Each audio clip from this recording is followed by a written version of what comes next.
Ô, tao phụ nu lên tao cắn tua.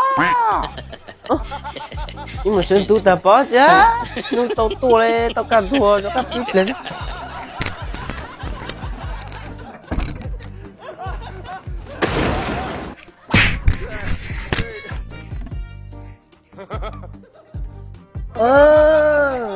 Tao nó mà sở giờ xin hơi tao nó mà hay cắn tua à.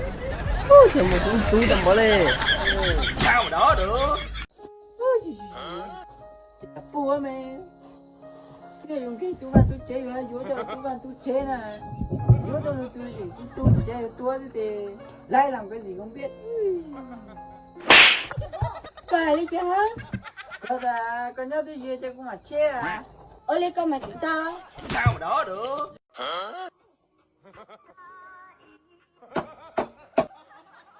làm sao thể giúp? là tôi à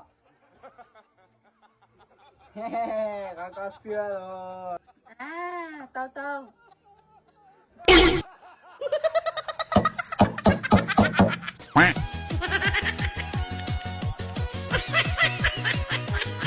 có tiền nói Chết rồi có chả thấy có mất vào là tí cho nhau mà không? xin mong nữa mong ô con này thì tại bố của con chụp bố tụi bốn nó ta linh linh con mong Cũng gần gần lấy cầm cỏ. cái gì mà đi cũng mua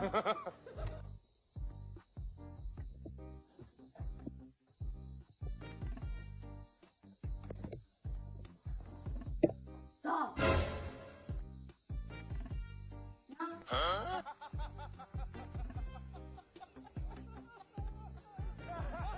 có gì coi Cá lúc con mồ. nói chung là năm này cái bố tụi mua Nó cá lúc con mồ nó thật tha tê phản nó thẳng con có trong mồ. con chơi này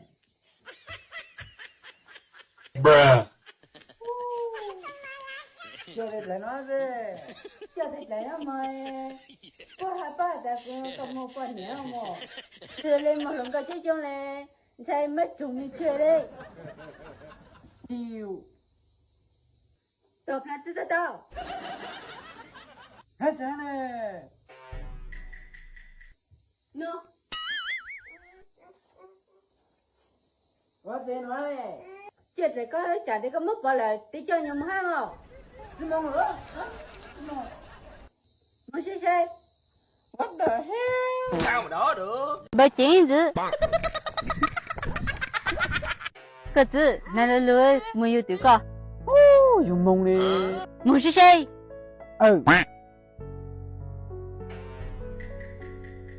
nên chơi cũng chơi bọn nhẹ đó chơi luôn tôi giờ thì cũng già nữa thế này thì chương trình này thả 1.000 tin cho cũng mà đi bật cái cho nên sao à 没啥意思嘛？对，该来讲了，把金子